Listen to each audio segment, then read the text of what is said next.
All right, welcome back everybody. Today we're going to be installing this magnetic catch on that door behind me. So these are very similar to roller catches or ball catches that you would throw in your door frames, but these magnetic ones have a little trick up their sleeve, and that is they provide constant tension pushing back on the door. So like on a front door where you have seals that you want compressed, and also I have an electric strike. So I need to get the tension off the strike for that electric strike to work. I need constant tension pushing back, holding the seal shut. And I guess it's probably good for just weather sealing in general.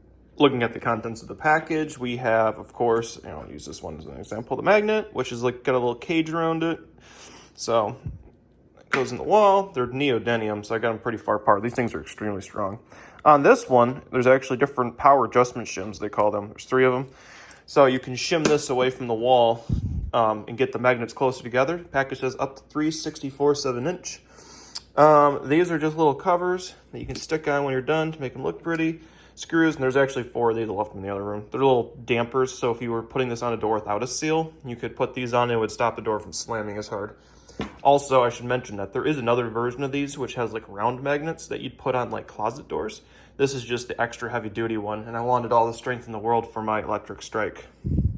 So what I'm trying to do right now is look at the best place to put it. Now, traditionally they're installed at the top, but my door is like right on the jamb, and I already tried to mess with the hinge, rock the door over a little bit, give it some space. I don't know. I'll mess around with it a little bit more. If I can get it, I'll put it up there. I might even chisel out just a little pocket for it to go in. Otherwise, I might put it in the door. I don't know how I feel about that, having it like where you're going to be walking past though, just in case you have like sensitive electronics in your hands or whatever else. Maybe you're carrying in something metal and you're going to stick it to the door. It probably is better to put up there. So that's going to be the last resort. I'll install it in here, but I'm going to go mess around and see if I can get some spacing up there. All right, after 3 trips around the house, I got everything I need. Sharpie for marking the 5 holes, 1/8" pilot bit, 1" spade, P2, just normal Phillips, screwdriver, bottle of patience. Right up here at the top of the door, I just chose an arbitrary distance because it really doesn't matter to me. But I marked the 5 holes, which you can see them there.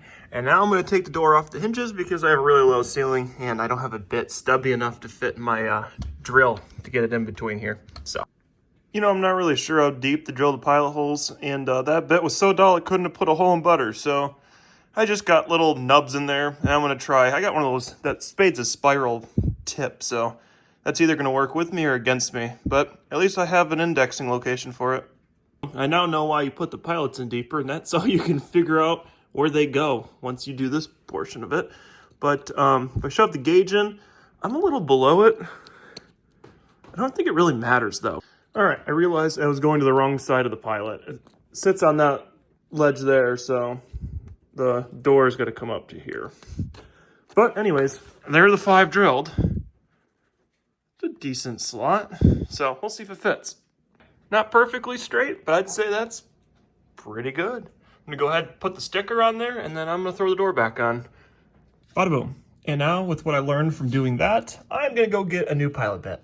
So a couple things about doing this top one is you need this. The package says 1/8 inch to 3/8 inch this way, offset from the other one to create that pulling force, that suction.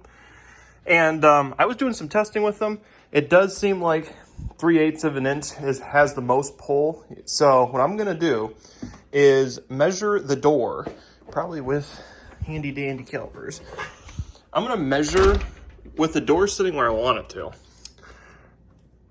I put a little mark here, which is dead center. I'm going to measure from here to the door, and I'm going to measure the halfway distance between the magnet and the door frame, add it together, and then I'm going to add that 3/8 inch and then mark the center where this new magnet needs to go, so it should be further back. Well, there are the marks. Man, this thing needs to get painted. There are the marks. It's going to fit. I just got to push the seal back a little bit when I do the flat bit, so I'm going to go ahead and just do this with my new drill bit. All right, bottom drill out, and now I'm gonna go through with my spade, and we'll see what we got going on. Another one done, let's go get the magnet in. Now, one thing I'm gonna do with this magnet is I'm gonna make sure that it's not directional. I don't know if it is or not, but I'm gonna figure out which way it goes where it has the pulling force. and then screw it in. There it is, completed. And now we get to test it, and let's see. Perfect, beautiful. So it's got a little tug there right at the end, but I wouldn't call that like, I wouldn't say that's really bad. I mean, I don't think even a kid would have a problem pulling on that. Yeah, so totally happy with this product. This is awesome. Definitely doesn't have as much pulling force as I was expecting. I thought it was gonna be like a reeve to open it, but nonetheless, it's working perfectly. Let's check the strike. Yep, got played in the strike, so that's perfect. Now all you gotta do is finish this up, finish off the strike, put the extension in, paint the door. Definitely gonna paint the door. Holy crap. I didn't even realize how bad that was, but yeah. All right, thanks everyone for watching. If you have any questions about this, I'll try to answer them in the comments. Have a nice day.